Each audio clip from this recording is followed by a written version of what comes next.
Tonight, MacGyver is picked to judge a contest at his old college, but winds up having to defuse a bomb planted by a troubled student. Hey, speaking of bombs, it looks like it's time for another episode of Making Fun of MacGyver.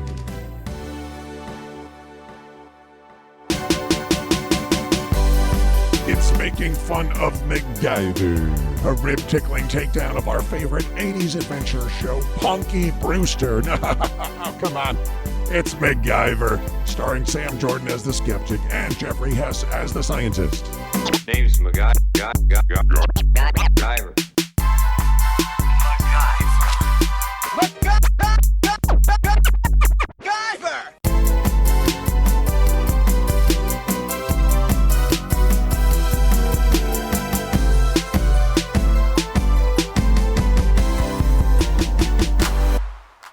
Welcome, everybody, to Making Fun of MacGyver. It's the show where we recap, review, and lovingly ridicule every episode of the original series. I'm Sam Jordan. I'm your host, and as usual, I'm joined by my fellow MacGyverite, the deadbolt of the duo, Jeffrey Hess. You won't get past these locks. And tonight, the chain lock of the squad, Kristian from Norway.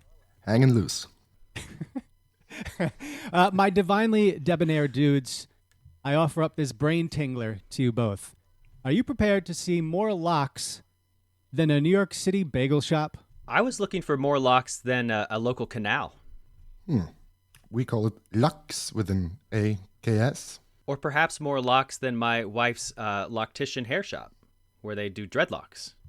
Well, you got smoked salmon, and deal with it. Good locks.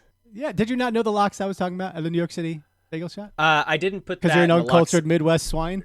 I love lock sandwiches. Thank you very much. I'm very good for a lock sandwich. I just didn't put the connection together. All right. Well, first, let me get to this part before we talk about, see if our special guest knew what I was talking about. But we're moments away from Making Fun of MacGyver. It's our 72nd episode. It's the 53rd episode of MacGyver we've ever done.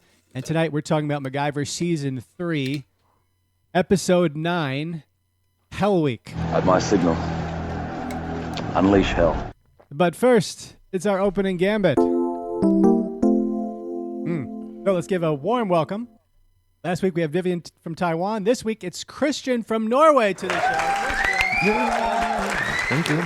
This is a thrill for us. You've been a Patreon patron for a while now, coming in at that juicy Swiss Army knife tier, and that gets you a seat here at the table to co-host with us. We've hung out with you on the monthly chats.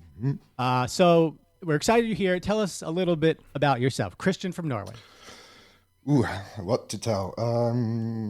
You're in your mid-30s, if we want to keep it secretive. Yeah, I'm in my mid-30s. I'm from Norway.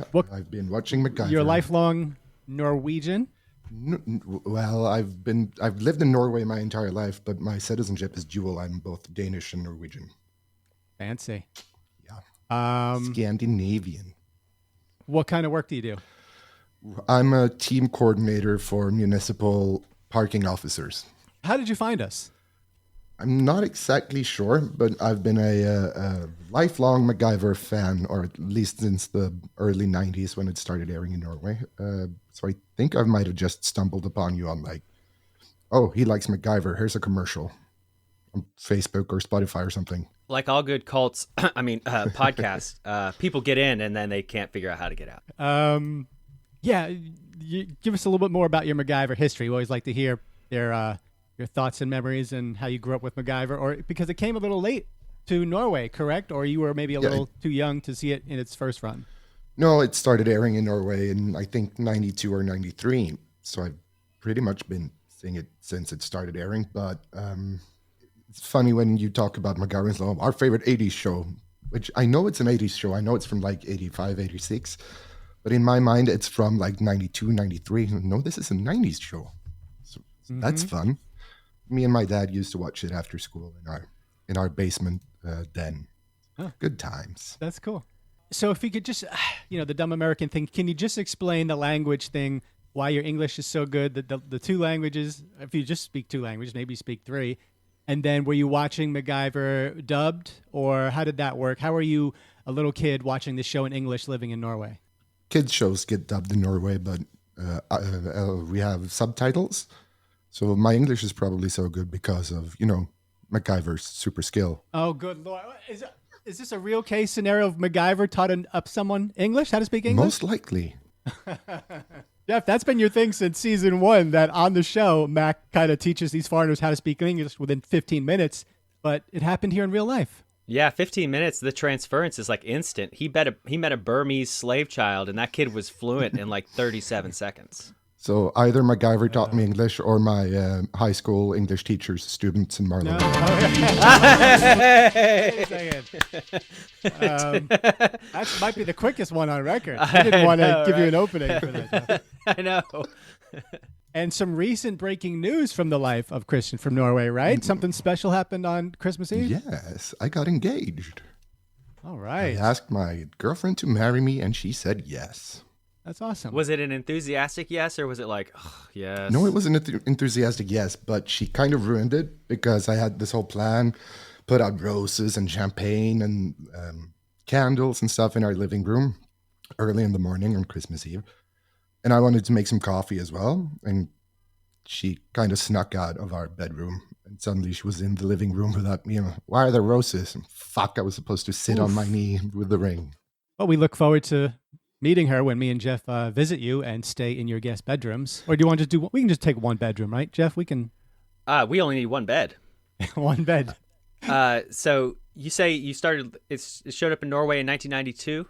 It didn't happen to be on TV, the channel TV2, was it? Yes, that's correct. That's interesting because that would have been their first national televised broadcast, would have happened in September of 1992, which means they picked MacGyver as a vehicle to launch their entire nationwide commercial. So they had a lot of hopes for the success of MacGyver. Also, the Fantoff Stave Church, which dated back to the 12th century, was burned to the ground by arsonists from the black metal scene in 1992. That's right. Because y'all don't get enough sun up there, so your black metal guys are like super dark. And also the year they applied for membership in the European Union. Yes. And they got a new Norwegian coat of arms was approved in December of 1992. That I did What not a know. banner year it was for your country. Yeah, big year in Norway. Yeah, except for the arson on the 1,000-year-old church. Yeah. Well, Kristian joining us tonight as co-host, all episode long, as a perk through Patreon. If you want bonus episodes each month, video chat hangout sessions, and your own seat as a co-host for an episode with us, go to patreon.com/makingfunofmacgyver for the details. Now, Norway sounds like a lovely place to visit. Another lovely place to visit, I think, is the viewer mailbag.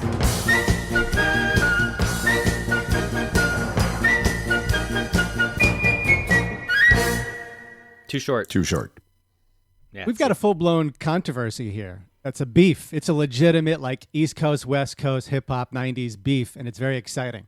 It all started with this episode, The Widowmaker, which we watched last week, and a comment by a superfan and occasional guest host, Claire Fisher. She made this comment on Facebook. She said, very disappointed you didn't do a Does It MacGyver on whether carabiners ever fail in the manner shown. Spoiler alert, they don't. So MacGyver's best friend Mike falls to her death on a cliff, and Claire saying is the carabiner failed. But Jeff responds. He says, with his reputation on the line, Jeff fires back, saying, unless I am mistaken, it's the nylon strap that tears, causing Mike's death. I think that's the failure referring to, right? That's also extremely unlikely, but somewhat more likely than a carabiner busting. And these two went back and forth at it like frenzied rabid wombats.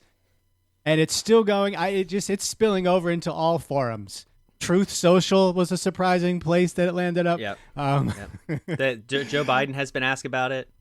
Vimeo, not YouTube, Vimeo. They somehow got comments going on the Vimeo video sharing service. But Jeff, give me an update on Carabiner Gate 2023. Well, I did a thorough examination. I did a Zapruder tape on this episode to make sure that I was not mistaken about this, because I complimented them 3 or 4 times about how good their climbing, understanding was, and I was really nervous that I had missed something critical, but I had not. It is the nylon strap that tears when Mike falls, and you see they cut to the strap when she falls, and then when later in the episode he picks it up and he's holding a torn nylon strap. Technically, it's the threading strapping the nylon to her harness, but the point is these are extremely unlikely failures. But The nylon strap a little bit more likely than the carabiner. Those things are like basically indestructible. Also, if you're going to do a does it MacGyver on it, does that imply MacGyver sabotaged her? You know, Claire has an axe to grind.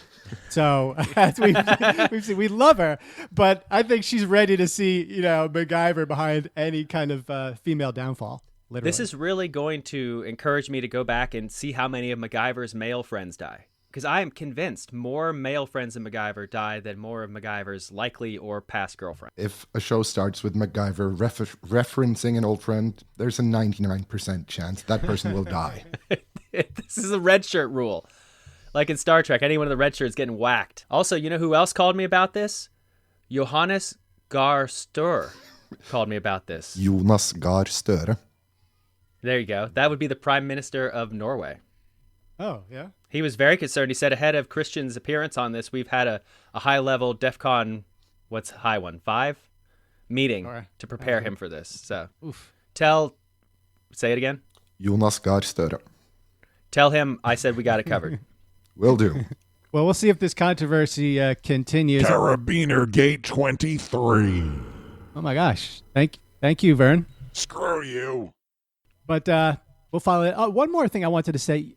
You know what's been a nice surprise is the amount of women that MacGyver and our show have kind of drawn. I'm surprised by that. I thought it was going to be a 95.5, percent kind of like sausage fest, orama. But just in the last week, just like Pat Buhai, Polly, PJ Hawcroft, Lorraine Taylor, of course, Claire Fisher, Vivian, of course, Mia in Australia, the first woman that showed it could cross genders, this show. And Pia from North Dakota. Remember those amazing limericks she did, I think, from a hospital? So, she came in and dropped one amazing limerick, and then we never heard from her. God, yeah, no, there's been no sign of her since. But I just want to, really thank the women for, I'm surprised by it. I think in our listenership, it's probably more like 70 men, 30 women, or 65% men. Something like, but it's nice because the women, women, they're so chatty. They like to chat with. No, okay. So, but thank you to the women of MacGyver for chiming in and giving us that other point of view, because Mac's often dealing with women, and if it was just us sitting around, talking about it, I think it would be skewed. So it's refreshing. Well, I do think, as 80s male leads, he stands out as particularly more emotionally in touch. He's not buffed up Stallone, Van Damme, Schwarzenegger type, which was big in the 80s. They tried that for one episode. It's horrible. Yeah. So I can understand why it attracts a larger female audience, because Mac's more of a multifaceted character. He's not a misogynist. He's not a playboy in the traditional sense. So it makes a lot of sense to me. We had some really nice comments on Vivian's episode, The Widowmaker, about how people really did like the side of Mac where, all this death and carnage around him does impact him. And it was interesting. So I'm glad to see that people get engaged. I like that. And Polly making a comment the other day about how Mac is really seeming asexual, making this move towards a non-sexual person after the first season when he was kissing lots of women. They're definitely making the character less babe-oriented. What are your thoughts on that, Kristian? It's a more complex and more exciting character when he's actually a person and not just out to get the women. Or some problem-solving robot. So I like the emotional depth. We're really in touch with all facets of our being. We're amazing men. Yeah. Guys. I touch myself. I'm in touch with myself. Shoot. Yeah, no. I've seen you get in touch with yourself, too. Yeah, I know. We shared the bed once. Yep. Let me take you back now to Monday, November 23, 1987. Number one movie for the second week in a row is The Running Man with Arnold Schwarzenegger. But the number one song in the U.S. is Mony Mony by British rocker Billy Idol. But check this out, guys. Mony Mony was first a 1968 single by American pop rock band Tommy James and the Shondells. Does that sound familiar to you, Jeff? It should. No, it does not. You're terrible. You're terrible. Because Idol's live version was released as a single, went number one, but amazingly, it displaced Tiffany's cover of another Tommy James and the Shondells song, I Think We're Alone Now. Really? So both Mony Mony and I Think We're Alone Now were first done by Tommy James and the Shondells in the 60s. And in back-to-back weeks, covers of those songs went to number one. But isn't Money Money actually from like 81? Why is it a hit so many years later? Okay, apparently it was released as a live version, and that's the one that went to #1. It was released in the European Union in 81 and then released in the United States in 86. For once, Which is when it went #1. It only went true #1 when it went #1 in America. We give you MacGyver, you give us old Billy Idol songs. Thanks a lot. This is like that 20-year spacing. So it's a 1968 song, and this is 1986. And we've had some of that where it's like 87. And we've had some of that where songs from the early 2000s are now getting repicked back up and in the more modern fashion, like remixed and sampled and stuff. Yeah, not a fan of this song too much. It's a horrible song. It's 90%. Yeah, come on. Well, yeah, I want you to come on, Kristian, because it's your turn to sing this, and I'm sure you've listened to it a few times. Were you familiar with the song before prepping? I'd heard it, but now I know it, and I'll never get that back from my life. It's a horrible, horrible song. Thank you. Well, I'm excited to give you the floor, ladies and gentlemen. Kristian from Norway singing Money Money as covered by Billy Idol.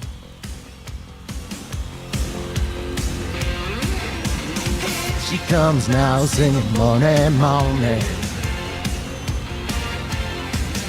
Shoot it up, come on, Money Money.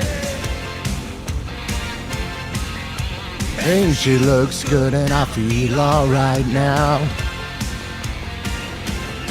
I said, don't stop now, come on, money, come on, yeah. I said, yeah, yeah, yeah, yeah, yeah. 'Cause you make me feel so good, so good.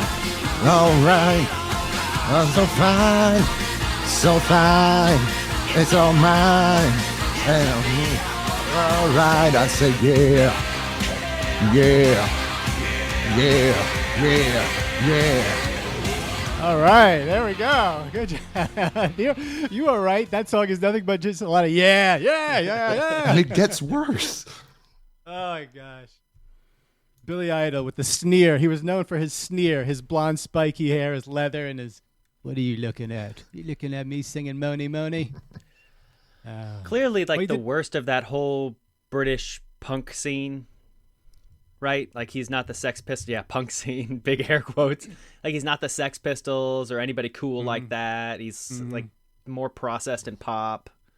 Yeah, he had about two and a half years there in the U.S. where he was a big deal. He had some top 10 hits, a bunch of them. And White Wedding, probably the only one that survives. White Wedding. And then he had a slow one called Eyes Without a Face. And there was a couple others. Who's a face without eyes? I guess it's eyes without a face, which is a weird thing. You just see two little eyeballs on a bench or something. Yeah, well, what did he do with the rest of her body? That's what I want to know. Oh. But he used to sing for Generation X, I believe. All right, well, it's Monday, November 23rd, 1987. You got the #1 movie, got the #1 song, and now at 8 o'clock that night on ABC, or whatever, what was it called in Norway? Channel 2? TV2. News 2? TV2. It's MacGyver Season 3, Episode 9, Hell Week. At my signal, unleash hell. Oh, I'm sorry. We forgot to ask you briefly, Kristian, why did you choose, as any patron gets to do, why did you choose Hell Week? There are a couple of reasons. Reason one is the episode features John Cameron Mitchell. It's fun in other things. The other reason is when I read through all the synopses of all the episodes of Season 3, Physics Follies, or Hell Week, was the one I remembered. And lastly, and most importantly, we get to go back to MacGyver's college, which, according to you guys, he's never attended. Ooh, Got an extra grind. All right, this is great. So let's hand over the reins now of the show to the next level of MacGyver narrators, the gentleman, Jeffrey Hess. Well, we do begin on a college campus, and in a very un-MacGyver-like fashion, we don't start with a monologue. Now that I have your attention, let it be known that the annual Physics Follies has been fractioned to the final 4 finalists. The great, just ask him, Jeffrey Kramer.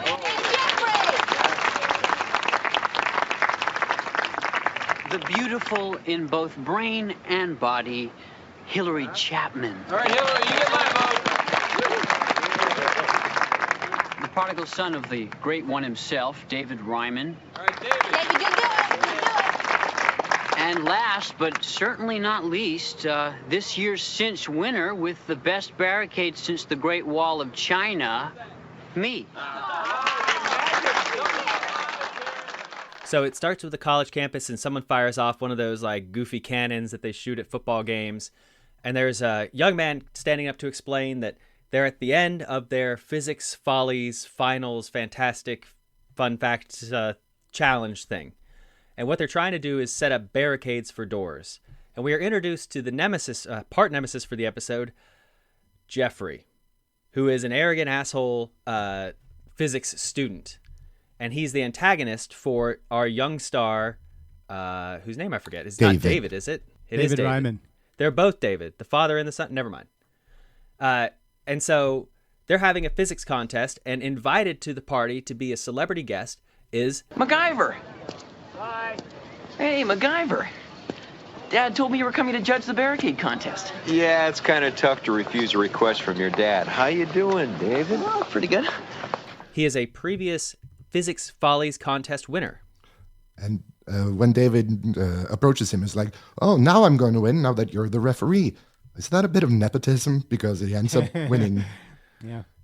Also revealing that he doesn't really know MacGyver, because anyone who knows MacGyver knows that he's not cheating on your behalf. Yeah. Then Mac goes in to reminisce, looking at a glorious picture of himself in 1973.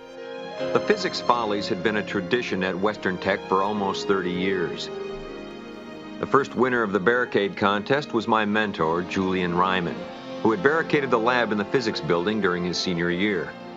Ryman went on to become a professor and a Nobel Prize winner. Not all of us were so brilliant. Welcome back, MacGyver. Reflecting on past glories? Does bring back some memories. How you doing, Professor? Fine.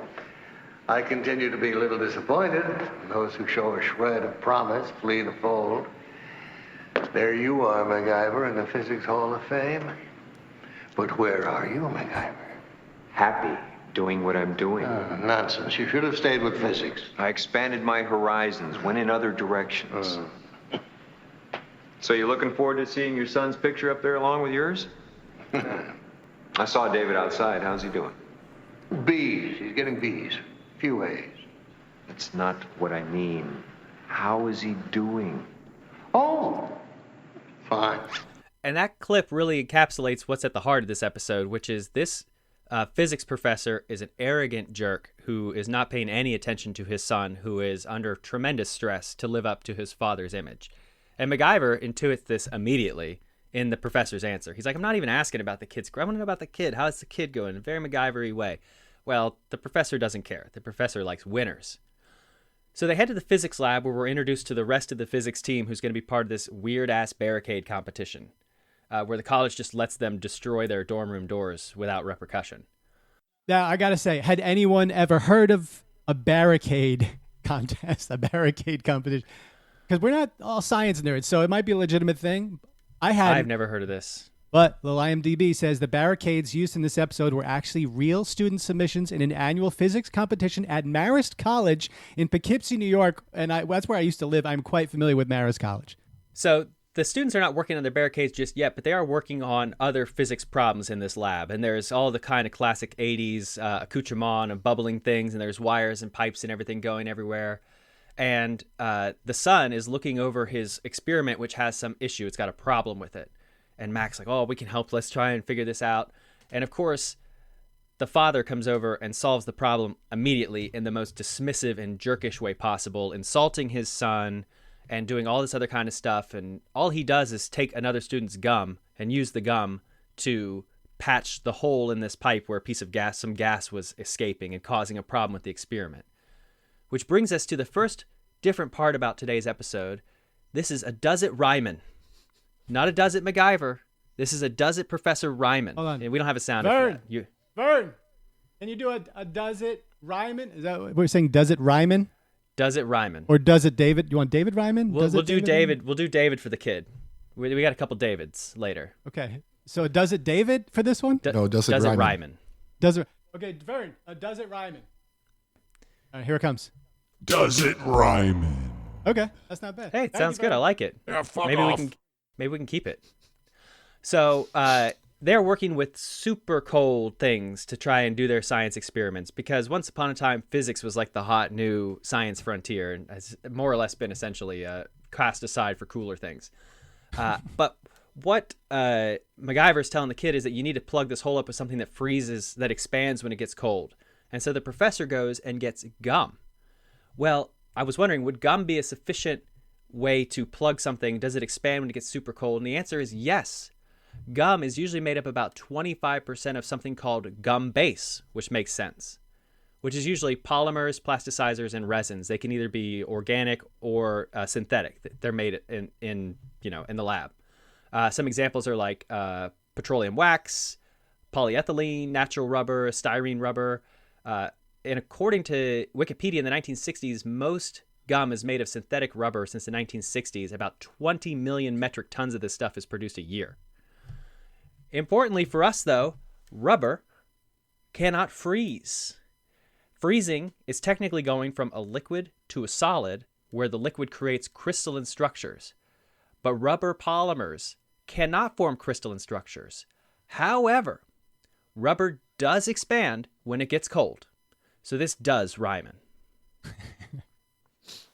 David Ryman, 1 for... Oh, no, wait, there's the father. The father is 1 for 1. Yeah, the father, Professor Ryman, he's 1 for 1, of course, because he's the Nobel Prize winning physics guy. He's still an uncaring jerk of a dad, though. Yeah, right? He's a piece of shit. He's a real bad dude. So MacGyver sees all this go down. He sees that the professor is really mean to his son, and they leave, and David, the son, is now outside walking with the girlfriend, and she's complaining to him, and she's being very conciliatory and trying to calm him down and get him to focus on what's important, and that the contest isn't as big as he makes it out to be. But of course, the kid is just out of his mind. He's completely obsessed with this contest. He even forgot her birthday. Ooh, when he comes into the physics lab, he's like, I didn't forget. And he hands her a rose. Happy birthday. And she's like, oh, it was yesterday. Oh, that's a good detail, Kristian, because that becomes important later in the episode. And I didn't even catch that he forgot her birthday. So he's massively distracted to the point of self-destruction, as we soon discover, because he agrees to show her his super secret barrier contest entry. And so he takes her to his dorm room, and they're followed by antagonist John Cameron Mitchell, right? No, not John Cameron. This is the Jeffrey guy. Ted Cole. Jeffrey Kramer is the character's name. The actor's name is Ted Cole, but Jeffrey. I spent the whole episode thinking Jeffrey was that guy. And I know this John Cameron Mitchell because I saw his name. I've seen Hedwig and the Angry Inch. And yeah, he's the very first one you're seeing in the episode, talking to everybody with the outside. spiky hair. Yeah, with the black hair and the green coat. Yeah. So I spent the whole thing thinking this guy was someone else. Anyway, I don't know why they named him Jeffrey. I find it very offensive. And Jeffrey's got a crazy... You know he's a bad guy because he doesn't say anything without, like, the eyebrow, like, raised up and, like, I'm a jerky kind of guy. You know? Like, he's got that eyebrow up the whole time. I'm skipping ahead a little now, but we get to see that the Jeffrey character has a shotgun microphone. Why? Mm-hmm. Why does he have that readily available in his room? Is he some sort of perv listening to his neighbors all the time? So it's funny you say that because that is immediately what happens. Is David and his girlfriend Janice, whatever, they go into his dorm room and Jeffrey's got an idea. So he picks up his parabolic shotgun microphone, which I have described in my notes as the creep microphone. Because why does he have this? Exactly. Why does he have this microphone? And I've got bad news for him because now we have our first Does It Jeffrey. Got that, Vern? Okay, Vern's got it. Here we go. Does it Jeffrey? Love it. Save that one. Suck me off, losers. So what Jeffrey's doing here is trying to use this microphone to eavesdrop on his nemesis to find out what the solution to the barricade problem is. I got bad news for Jeffrey. This does not work at all. So I looked up a manufacturer for these parabolic microphones. They're the ones with the big dish on them. You might see them in sporting events and stuff like this. They got a long shotgun mic on the end, as Kristian just said. And according to manufacturer Wildtronics, which will sell you these bastards for about $1,000, no, this will not work. You cannot hear any better through walls than you could with your ears. The walls and glass block sound waves. So depending on how thick it is or what kind of material it is, it'll depend on how much sound is blocked. Even the parabola, which is the dish around it, it doesn't make any difference whatsoever. You could press the microphone to the wall and you might get something, but what he's trying to do, shoot it through two walls, this does not Jeffrey. So thanks to Wildtronics. Anyway, David the Younger is presenting his barricade to his girlfriend, and it's ingenious. He has created a small model of his room, and there's a big disc that like closes and blocks the door, and the model is in reverse. So when the model looks closed, the door is open. But when the model looks open, the door is closed. Really, I think pretty brilliant stuff. But Jeffrey has uncovered his secret.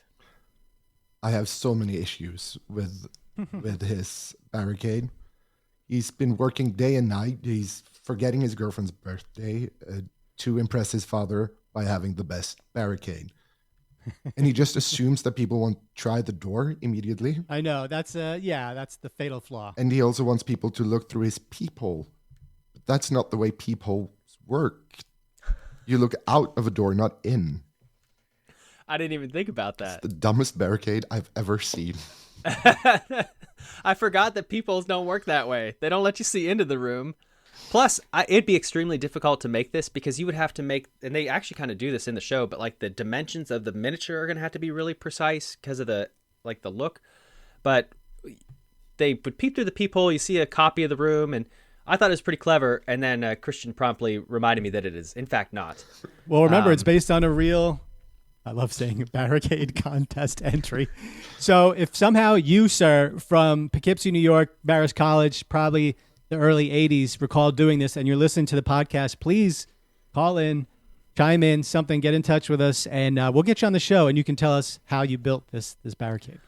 But as Kristian points out, he's been driven to distraction working on this endlessly for weeks, and he is in fact powered by the greatest of 80s nemesis, speed. So Janet, the girlfriend, finds a bag full of pills, drug pills in his room, and he refuses to give them to her, and he shoves her against the door, and she runs away. And that is the end of Axminster 1. Oh, I got a big-time celebrity look like. I could not see David Ryman without seeing Will Forte, a young Will Forte of MacGyver fame. If you look at the way, so the actor's name is Andrew Sabiston, and by the way, most of the people from this cast have gone on to continue working in the industry all these years, so that's great. But Andrew Sabiston playing David Ryman, to me, he looks just like Will Forte. There's something about the eye separation and the face. MacGyver and David Ryman, I'm telling you, look at them both. Tell me you don't see some similarities. So I feel like I did a terrible job setting this up, and it might be because of the episode, but just before we go on to Axminster 2, here's what's going on. There's a physics competition. MacGyver is there as the judge. The lead professor has a son who's in the competition, and their relationship is what the episode is about. Yeah, you could have just said that, and we could have saved 15 minutes. Yeah, I know, but then you wouldn't have gotten a clip. And had me shake my fist about drugs. Yeah. Has anyone heard of speed since the 80s? You tell us. No, I have not. I mean, everyone just gets an Adderall prescription now. So we just get the legal speed. What's the hot drug in Norway, Kristian? What's on the streets there of Oslo? Well, I'm on the straight and narrow, straight edge when it comes to drugs, but I get... But what you're hearing... I get offered weed all the time when I go out in Oslo. Hey, want to buy some weed? What my friends are saying is... So we open up Axminster 2, and Mac is setting up how the contest works, and they're going down the hallway. No, you just find it funny in the thing. The four finalists are... Coincidentally, they have dorm rooms right next to each other. Yes, and you got a young female finalist, you've got the other male finalist, and you got Jeffrey and you got David, who are the four finalists. And they're about to go investigate the doors. And Mac is talking to the girlfriend, who's still really rattled about everything that's happening, and she spills the beans on David. She spills the beans on David. What's the matter? You seem worried. You saw him. He's a wreck. The others started working on the barricade maybe a week or two ago. David's devoted his life to it for months. Why? To win. To show his father he's cut of the Ryman cloth. What does the professor think about this? Are you kidding? He can't see past his own ego. He has no idea what he's doing to his own son. I mean, it's no wonder David's taking... Taking what? Nothing. Janet? Is David taking drugs? It's all the time now. He's moody, he doesn't eat, he never sleeps. And he jokes about killing himself, and I can't tell if he's serious or not. Janet, if you care about him, it's something you got to deal with. It's not just going to go away. I got to talk to him. No, please. But you can't lay this on him now. Just wait a couple hours till after the contest, and then we'll both talk to him, okay? There is no topic more ready for teenage-based television in 1987 than doing drugs. Oh my God, that's the worst possible thing. And again, I'm not going to say doing drugs is good, and they are overstating it. But boy, I feel like we're going to 83, 84 to like the late 90s, late 80s, early 90s. Just say no. That's what it was all about on TV. Episodes, PSAs, everything. I feel like we're going to have a lot more of these don't do drugs things as MacGyver gets into the Challengers Club. It's going to be a lot of don't do drugs, stay in school. Little did you know, this is a very special episode. And if your friends are joking about suicide, take it seriously. People don't joke about that kind of stuff. So Janet's very right to be concerned about her boyfriend here, because people making those jokes, a lot of times they don't know how to tell you, and they're thinking about it. So take that stuff seriously. Anyway, speed is amphetamines, for what that's worth. So that does Janet. But she reveals to MacGyver that the kid is in serious trouble here. So anyway, we're presented with the doors. So there are 4 doors here. One has a dozen locks on it that all turn different directions. One is a scale with 2 different liquids on it, and you got to change the scale to get the door to open. The other one is David's. I already explained about the miniature that reverses the actual door lock. And the last one is Jeffrey's, and his is a giant freaking vault lock on it that is tied to a timer. And all of them, at least the Jeffrey and John Cameron Mitchell, put these up overnight because we saw the hallway the night before and none of the barricades were up. Aaron, how the hell do you drill a dozen deadbolt locks in a night? I don't know. And the deadbolt door is also, it has a different frame than all the other doors. So he's lucky to have a different frame. So Kristian, this might be your favorite episode to make fun of, maybe. I think that's why he chose this one. You're ripping this one to shreds here. When I did my notes, I was like, do I like this episode? That's the nature of the show. And I think my favorite character in this, though, is Janet. She's the most clear-eyed one of all of them. She knows that David's dad is a jerk. She knows that David is in trouble. She knows that Mac can be there to help. She's by her boyfriend when he needs her in time. Yeah. She's really great. Kind of a babe, too, played by Lisa Wilcox. Yeah. I kept, the second time I watched it, I looked at her and go, man, she's really pretty. Yeah. Yeah. So the competition begins as everyone starts trying to figure out these doors. And Jeffrey, the nemesis, gets the door with a dozen locks. So we have our second Does It Jeffrey. Does it Jeffrey? And so what Jeffrey decides to do is use iron filings and a magnet to see which of the deadbolts is closed. So according to locksmith Gray's Locksmiths in Nottingham, United Kingdom, most locks are made of steel or brass-coated steel. I found a metal company, Capital Steel, that says, yes, steel is magnetic, but brass is not. A close look at these locks makes them look a little brass, but we do see them do this experiment in real time on the episode. So I'm going to go ahead and say this does Jeffrey, because he holds this comically large Wile E. Coyote magnet up to the locks and drops the filings down the side on the wall. And you can see which ones are closed by how the filings stick to the wall, and he opens them and they drop. So very clever on Jeffrey's part. So at least for opening this door, he does figure this out in a pretty ingenious and intuitive way. So Jeffrey, nemesis the episode, and also nemesis of the show that we watched, is this does Jeffrey. The very first one does Jeffrey. So on the second door, David uses a speaker and high frequencies to break the wine glass. The 2 glasses, one is water, one is wine. And so he uses a speaker at high frequencies to break the wine glass and trigger the scale. So does this David? I'm on my smoke break. Leave me alone.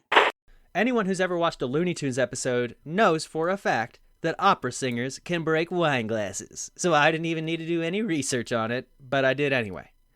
The reason that this works is because it's a wine glass. Not because of the wine in it, but because of the thinness of the glass and the shape of the container resonates with frequencies. So if you can determine what the resonant frequency for the glass is, you can hit that with a speaker and it will make the glass vibrate until eventually it vibrates on itself and it shatters. But we have a problem. much like Jeffrey's parabolic microphone earlier in the episode, the door is going to block the sound waves. The BBC says you need about 100 decibels, the sound of a lawnmower, to break a glass. And every experiment I found had that speaker right on top of the glass, like separated by an inch or less. Mm-hmm.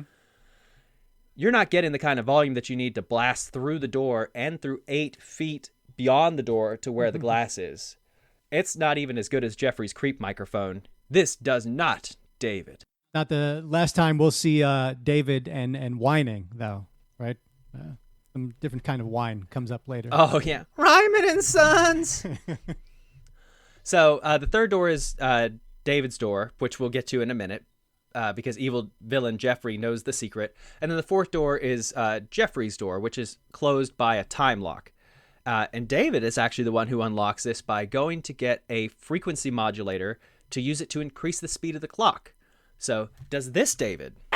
Suck me off, you loser. Stop bothering me, Jesus Christ. So what Jeffrey is using is called a synchronous clock, which relies on the 50 to 60 hertz utility frequency of most alternating current power grids to run a synchronous motor that keeps track of time. Power companies control this really, really tightly, so it's an incredibly reliable way of setting a clock, more accurate than quartz clocks like your watch and stuff like that. And what David does is he speeds up the rate at which the current alternates, and the clock just goes on alternating current. So the clock speeds up. This 100% works this time. This does, David. And initially I thought, this is a weird thing. Like, why would anyone have something that does this to electricity? And I'll tell you why. You might be more familiar with this frequency modulation if I just called it FM. Because it is, in fact, how FM radios work. Oh, cool. There you go. But it does, David. So at that exact moment, as the clock is counting down, there's like 10 seconds to go. David is about to win, and evil villain Jeffrey chooses that as his moment to just swing the door open and say, "Ha-ha, it was an illusion. I figured it out because I'm brilliant." Everyone celebrates. Jeffrey, the genius, they all go to the bar, except for MacGyver, who goes to check out the room and looks around, sees the miniature, sees the periscope, and realizes Jeffrey never went in the room, and the periscope is behind the door. And that is the end of Axminster 2. Yeah, kind of a low-key setting, right? No international espionage, no spyware. Bags of snakes. No bags of snakes. But it's not bad. A little palate cleanser, a little just, kind of low-key after-school special kind of thing. And, of course, then some drama does come in at the end. But one more casting note. Lawrence Dobkin, who we saw as a different character in Season 1's Prisoner of Conscience. What? He played Alexander Karsoff there. So now in this episode, this is the father. This is Lawrence Dobkin, plays Professor Julian Ryman. But Fiona Jackson, you did it to us again. In Prisoner of Conscience, Season 1, he played Alexander Karsoff in that episode. And I didn't really remember it, so I think it's just a small piece at the end, because that's where MacGyver must fake insanity so that he and Pete can assist a woman to break her political activist father, and that's Alexander Karsoff, played by Larry Dobkin, from a secured Russian mental asylum. Dobkin also was in Patton, classic early 70s war movie. He appeared in about 100 radio dramas, and he was the original narrator of and also provided the voice of Benjamin Franklin for Walt Disney World's Hall of Presidents attraction when the attraction opened in 1971.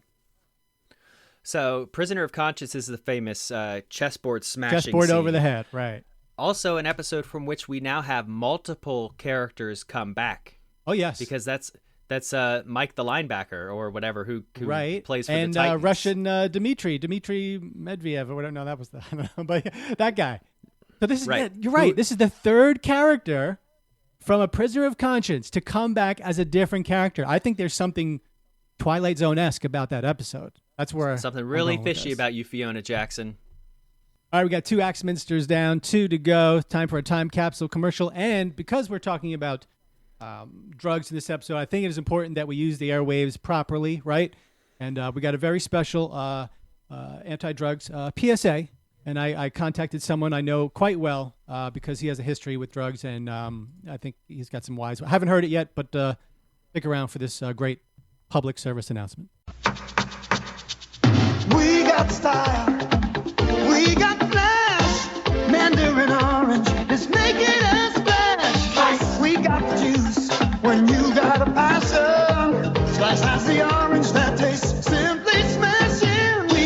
the juice. We got the juice. 10% juice. We got the taste. Nobody else has. We got the juice. Diet too. Slice, slice. Hey, you probably think doing drugs makes you cool, huh? Well, let me tell you the real deal. You see, back in my day, I used them all. Pot, coke, crack, crank, uppers, downers, sidewaysers. Hell, one time I sniffed the color blue because it was one letter away from glue. But it all came crashing down when I became the father to someone whom we both know all too well. Making fun of MacGyver's Sam Jordan. That's right, my mistake of a son would have never been born had I not been higher than a hang glider all throughout the 70s. And now, decades later, here we are. I'm stuck with Sam and you're stuck with this asinine podcast. So yeah, if you still think doing drugs makes you cool, my man, think again. Real butterfly effect moment there where a giant table full of 1970s cocaine turned into this podcast. Yeah, that sure scared me straight. Yep. Well, I'm a little surprised. I didn't know he was going to be kind of calling me an unwanted mistake of a son. I just said, can you say some words about drugs for our listeners? Yeah. Oh, Little known fact, the Just Say No campaign, it was Just Say No to Sam Jordan, but that it's a little too long, so they shortened it. Well, I guess this episode is, got more real life mirror aspects than I thought, the father-son thing and the drugs. Thanks, Dad, I guess. Yeah, that was my dad. That's your real life dad? A real life dad. Good work. He's got good voiceover voice. Yeah, he did radio. Yeah. Did he? Radio and blues musician. You can hear You want to it. look him up? All right, let's give the plug. Big Joe Fitz, Fitz on Spotify. Big Joe Fitz, Fitz on Spotify, and you can hear some of his music. And he comes up on Google. Yep. 3.5 million results. Musical artist. Higher than a hang glider in the 70s. Yeah. It's Sidewaysers, which is like a weird... Wait. I'd never heard of that. I'm a little confused, though. He's not big. No, he's not. He's normal sized. He's normal sized. My height, my weight. But oh my God, you look so much like him. There you go. Wow. And if I know what you're going to look like in about 6 months with this hairline. And what do we think about the Slice commercial? So many Slice commercials back in the 80s. What is it with them and wet women? Like their other commercial was just them like spraying women down. I mean, What is the product? like Is it like but- an orange soda or? Orange soda. Yes. It's a incredibly disgusting. If orange juice had sex with a Sprite, and they had a baby, it would be yeah, it's bad. It's really bad. I think I saw a famous model in there too.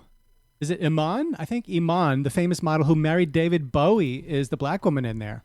Yeah, she's gorgeous. But I got to recover after just hearing my dad kind of basically disown me. So, Jeff, please take Axminster 3. I'm going to go sulk. So Axminster 3 begins at the bar where Jeffrey is gloating in traditional 80s guy fashion, but MacGyver's on to him and everybody else, and he takes Professor Julian Ryman to task. Have you seen David, MacGyver? No, sir, I haven't, but I would like to talk to you about him. I hope he's not staying away because he lost. That's hardly the Ryman way. What's that? Staying away or losing?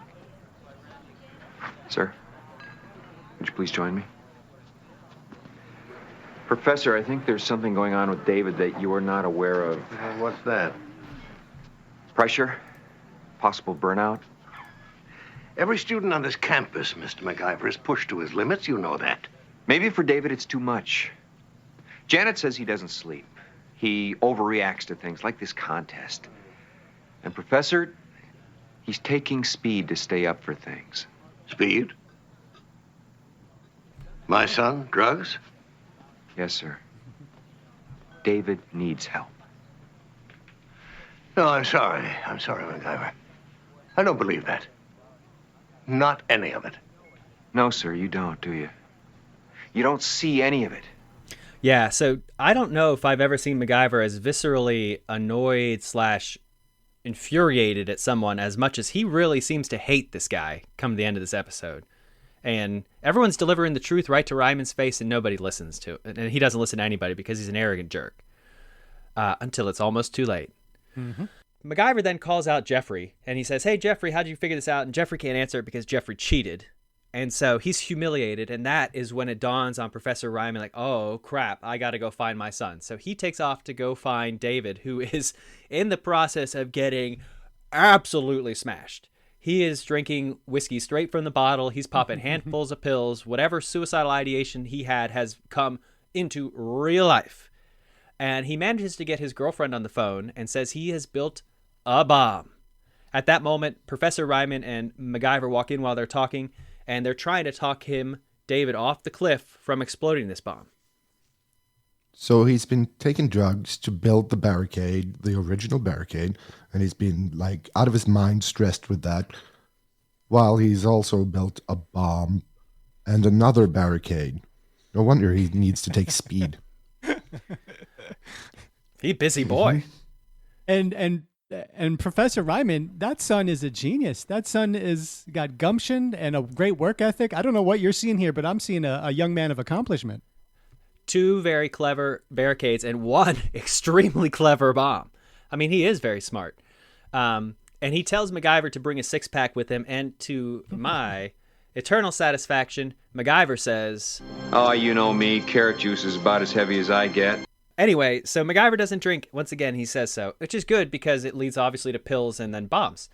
And David's dad is trying to talk him down and try to now suddenly be the dad. And then David just verbally murders him for being a bad father. It's hard to watch.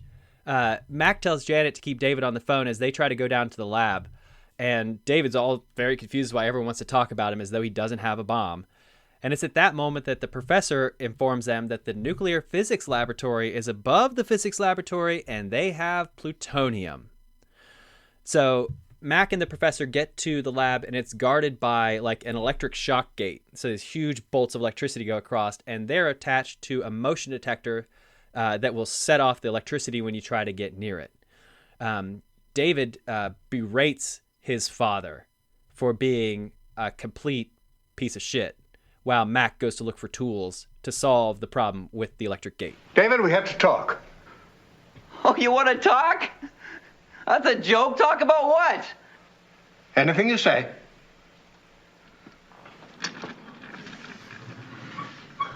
Okay. How about the swim meet you never showed up at?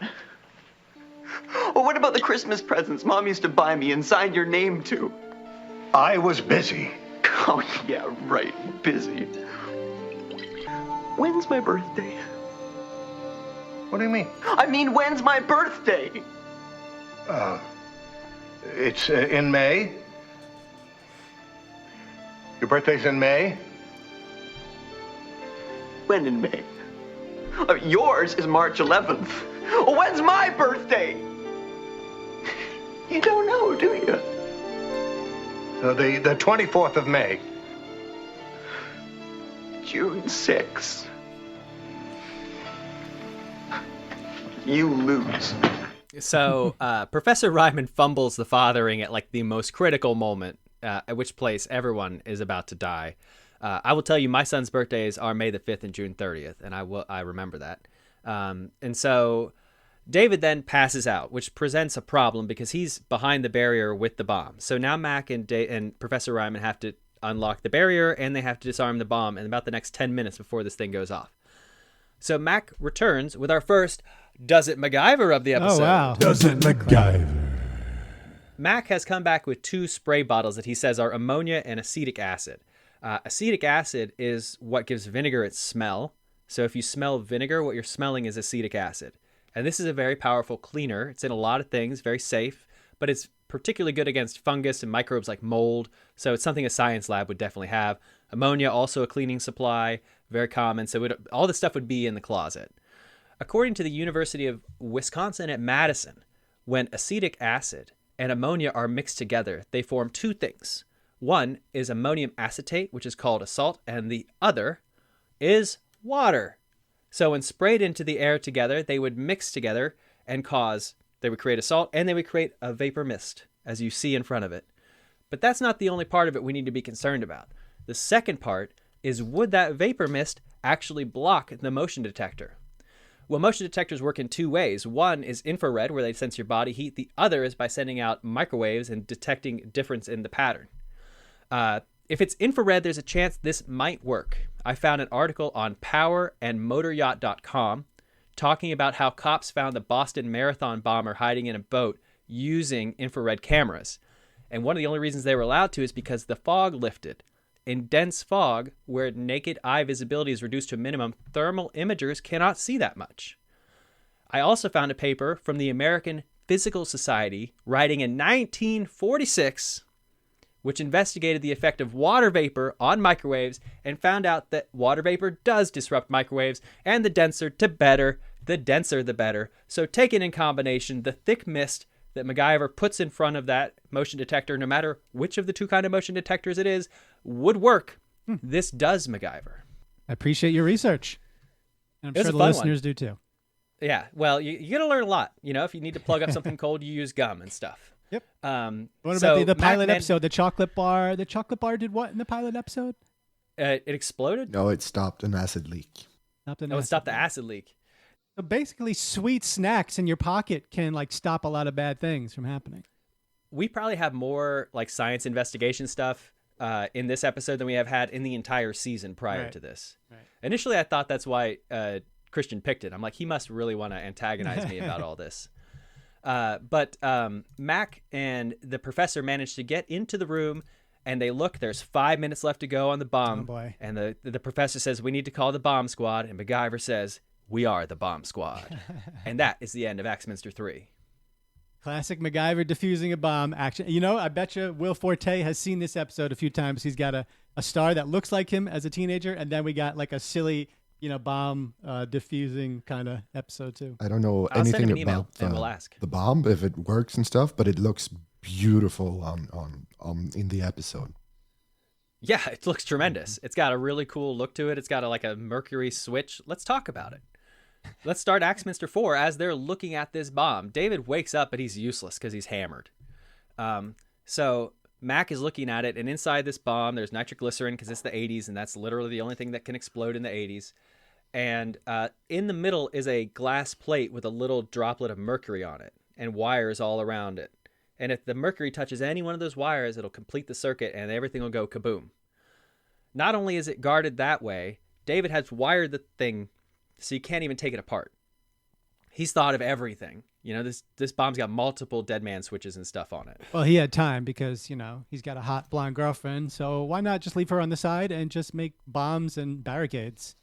He's got all that speed. You got to do something with it. Yeah. I mean, he's obviously not fulfilling his emotional relationships with his beautiful girlfriend. He's building bombs and barricades.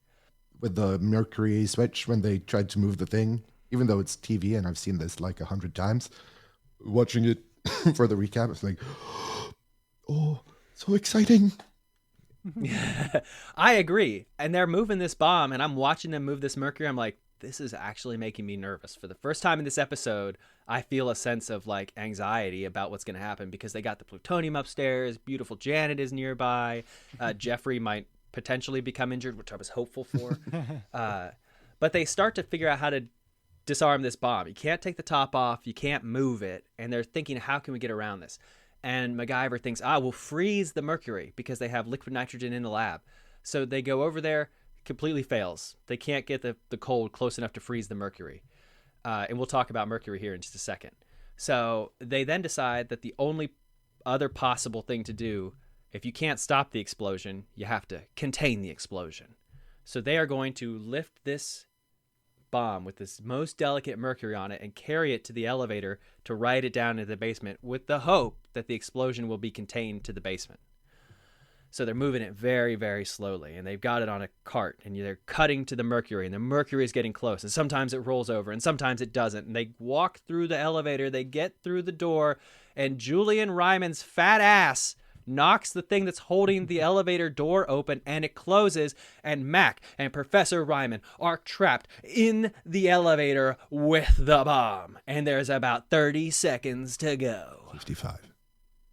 55 seconds to go. So Mac risking his life and the professor's life just because he wanted to save, like, the building, kind of? Like, they could have got out of there at any time. But I think the clue is with the plutonium, they hint that the entire area will be contaminated. The entire campus. Okay, so they don't. I mean, they don't hint it. Yeah, it is. They don't hint it. Even Professor Ryman says it's going to hurt way more than you and me. Okay. And he says there's plutonium, and David doesn't believe him, for whatever that's worth. So Mac has to think real fast, and he rips two cables out of the wall, because everything in this world is just electrified. And they're able to screw it just a little bit, slip those cables in, and Professor Ryman goes, I know what you're doing. You're going to heat the mercury up and turn it into, if you couldn't freeze it, you can turn it into a gas. So, freezing mercury, boiling mercury, does this MacGyver. Does it MacGyver? So, according to the Encyclopedia Britannica, when frozen, mercury becomes like tin or lead, so it would be solid.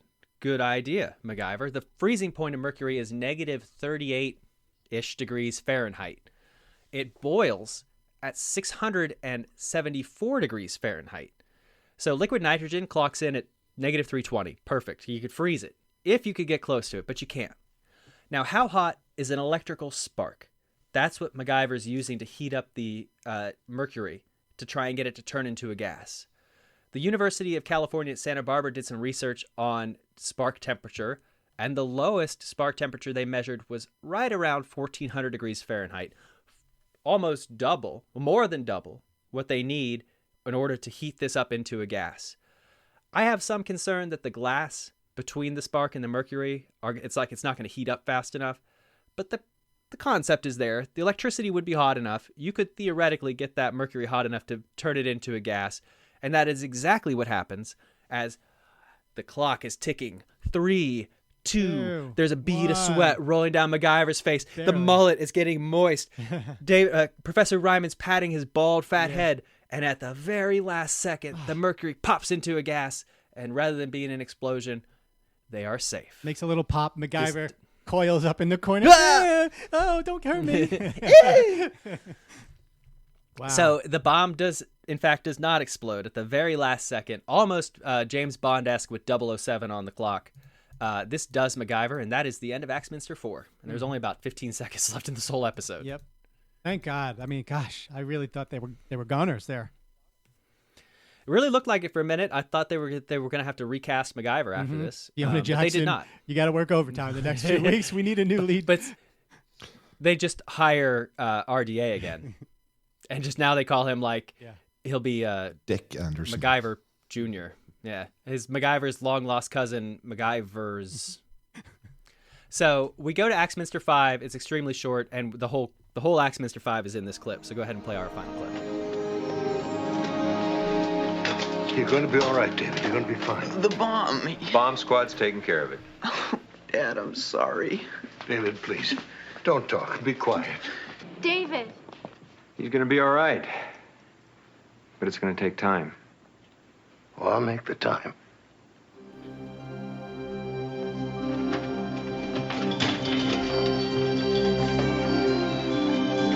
Oh, MacGyver. Thank you.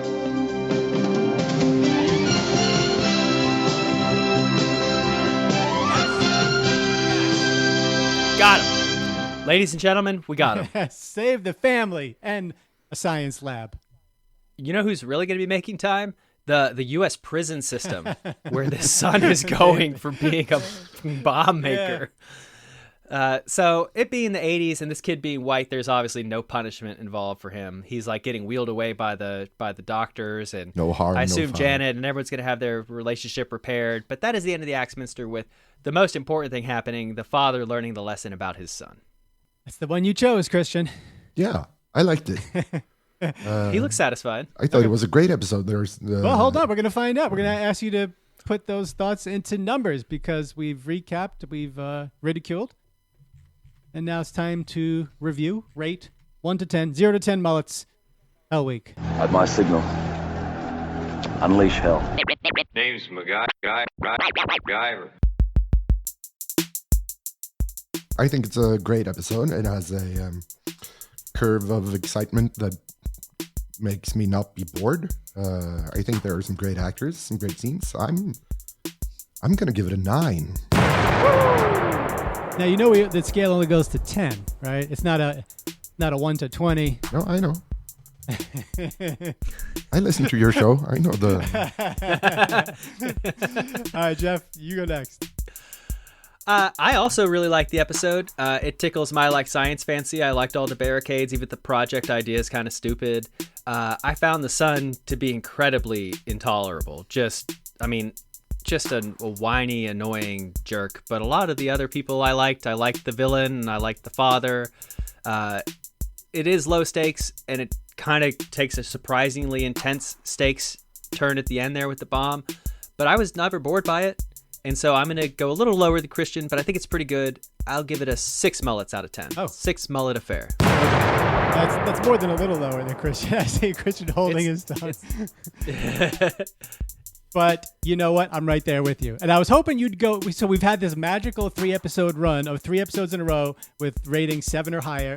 And I was really hoping you would, for some reason, give this one an 8. I would kind of chuckle at it, but it would have guaranteed a 7. But I've got a 6 as well. Because, yeah, right, low stakes. It is enjoyable. It is that ABC after-school special with teenager. I guess, yeah, they're college, right? First year of college or so? Or is this high school? It's college. They're going out for drinks, so I hope it's college. Right, that's true. That's true. So, yeah, there's something magnetic about it. No pun intended. There's something fun with the premise. I'll give it that. But my problem is I've backed myself into this corner where I give other episodes. I see what I've scored other episodes, like The Widowmaker, which I probably should have went higher than a 7. And Jeff, you probably should have went higher than a 6 on Widowmaker. Jack in the Box, I gave 7. GX1, 7. And then when I see some 8s, like Lost Love Part 2, I reserve my 8s and 9s for the elite. But we like that you love it, Kristian. But unfortunately, it just doesn't rise up to classic episode, but I do like it. So for me, a 5 is an average episode, and I've got 6 mullets out of 10.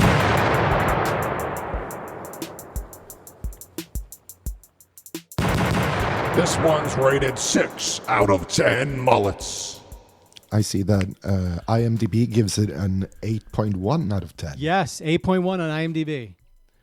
So if we round up, our average would be an 8. The so thing we're right is, in line with IMDb. Me and Jeff both don't have the nostalgia factor. We didn't see this episode as impressionable youngsters. Jeff just saw this episode for the most part for the first time this week. I saw it for the first time 3 or 4 years ago, and this was my second time viewing it. So I feel that's always a point or two when you saw it young and it's stuck in your head for years and you loved it, because I have a lot cheesy, again, we talked about this, like the $6 Million Man was my show in the 70s, that if we watched it now, you'd be like, that was a 5. And I'd be like, what? That Bigfoot was amazing. It was a 9. But that's the rose-colored glasses, a little bit of the nostalgia. But Kristian, so maybe you got a little bit of that going on, because you did tear this one to shreds a little bit too. For an episode, you gave a 9. Yeah. It's a 9. I hate it. Oh, I can rip every episode to shred. This one is just, I enjoy it. And a lot of the MacGyver episodes tend to get tedious or a bit boring, at least if you've seen them before. But this one I thoroughly enjoyed watching 3 times before coming on here. And I also see 3 times. Yes, best MacGyver episodes, a list on IMDb by some rando. Hell Week is rated at number 4. So someone thinks this is the 4th best MacGyver episode. Be. What is it about this episode you think that people like so much? I don't know. It's got a different format than other episodes. That might be refreshing. It's lighthearted but intense, and also has some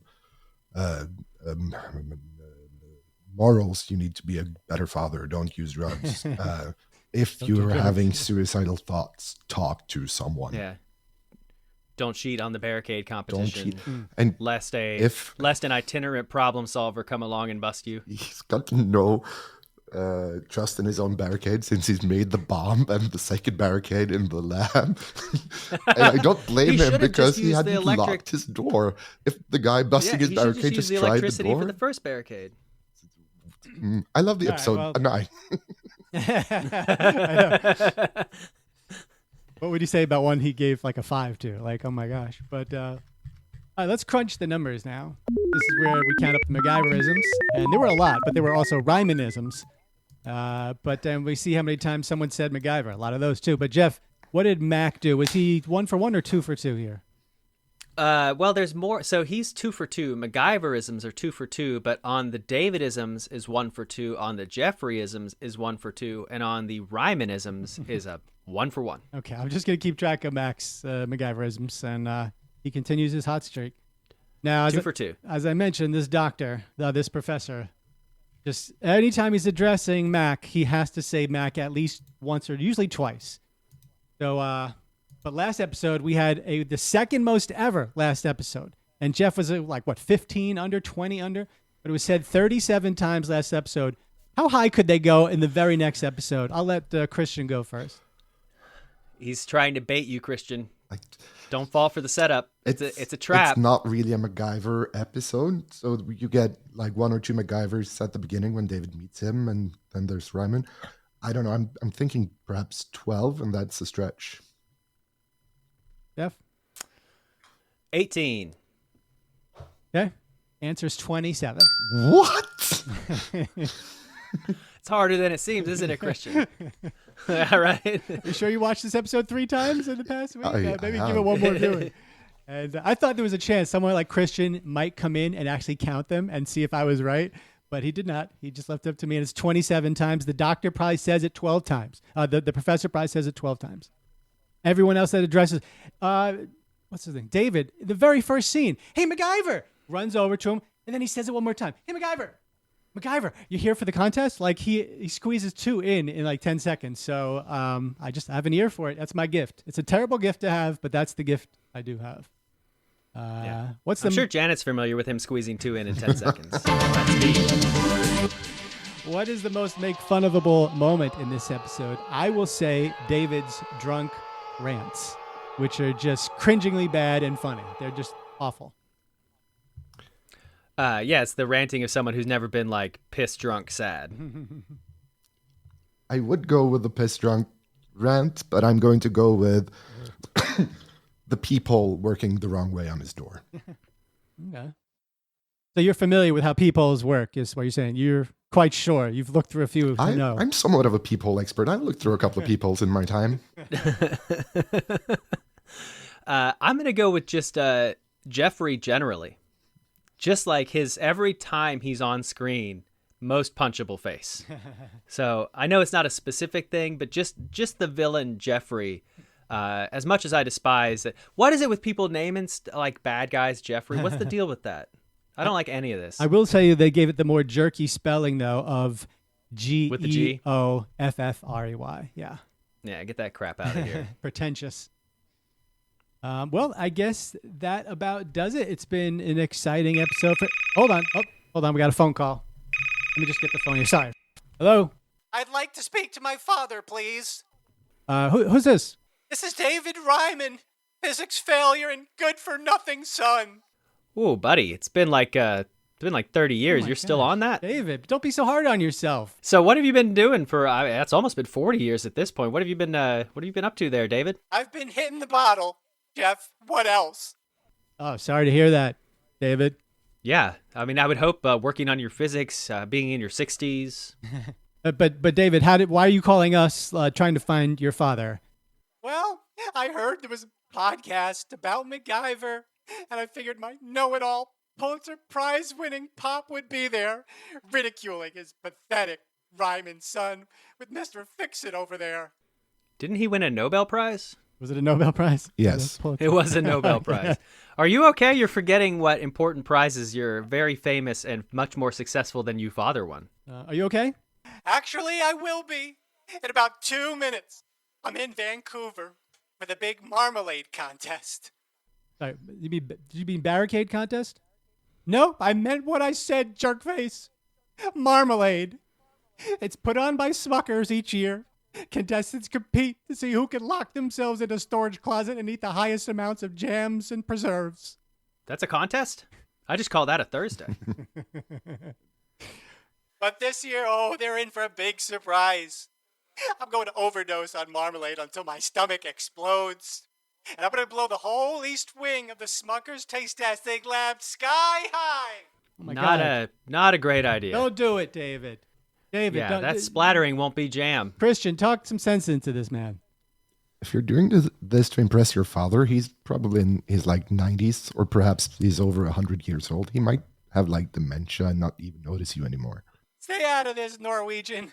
Shouldn't you still be in jail for almost blowing up a college? They're all going to be sorry, won't they? I mean, David, we care about you. Please. You don't care. You never cared. Let's see how much you care. Tell me, where were you when I lost my virginity? I was 4.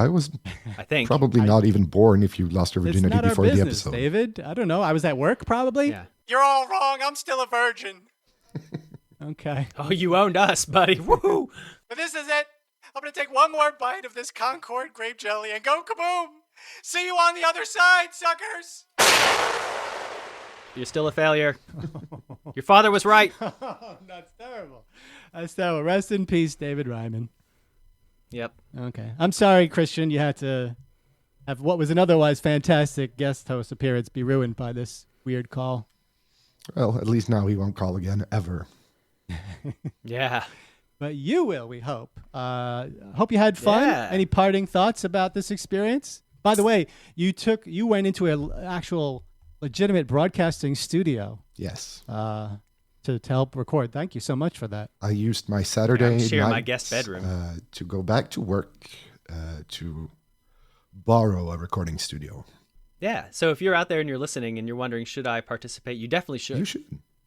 You should pay that money to participate in this podcast. And to be dragged out of your house in the snow, in a foot of snow in the Norwegian cold. It's how cold is it there right now in Norway? About 0 degrees centigrade at the temperature at which mid-30s, yeah. Water it's freezes. 34 degrees Fahrenheit, so basically 0 centigrade. Well, we appreciate it. You're one of our favorites, so thank you. I bet you say that to all the little Norwegians. And just remember, don't do drugs, Kristian. Seriously, stay off the drugs. Winners don't use Unless drugs. they're free, in which case you should definitely do that. 1, 2, 1, 2. Jeff, any final thoughts? No, terrific episode. I was glad to hear from everybody. I always gush about our guest, Kristian. Sam's right. You're fantastic. We love having you as an addition to the show, and please come back. How about a huge thanks now to our Patreon patrons like Kristian here. They inspire us to bring our A games. Jeff, you want to join me in this? So Bo in Fort Myers, Florida. He reminds us that making people laugh and smile goes a long way. Claire in New Jersey, our favorite feminist, first-class female, and the unofficial ombudswoman of making fun of MacGyver. Caesar from parts unknown. He grew up watching MacGyver in Spanish with his grandmother. Now, that's family bonding. Kristian right there in Norway. He loves his AHA. He loves his Oss beer. He's a good guy. And congratulations on the engagement. Thank you. If you invite us, we might come. Vivian in Taiwan. She suffered through some bullying in school. You know who helped her out? MacGyver. True story. Simon in Habo, Sweden. Kristian, do you know Simon? Because he's right there nearby in Sweden. No? I don't know him, but I know of the county. The country? Oh, okay. Yeah. But Simon thinks Trumbo's World is the best episode ever. Hope you enjoyed all those echoes last time. And Sarah in Jacksonville, who's never seen an episode of MacGyver, but she says she has a strong hunch that Claire Fisher's analysis is spot on. So we're always looking for new friends. We got to be one of the friendliest podcasts out there. Please feel free to reach out to us if you like on Facebook, Twitter, email at makingfunofmacgyver@gmail.com. You can leave a message on the hotline at 904-419-3310. We'll play it back. If you want to throw something in the tip jar and get the perks that come with it, it's patreon.com/makingfunofmacgyver. But the main thing we ask above all else is to keep coming back because we are going to keep making fun of MacGyver. So, for Kristian and Jeff, I'm Sam, and we'll see you next time. Peace. What of my mind look out? Think it made you move too soon.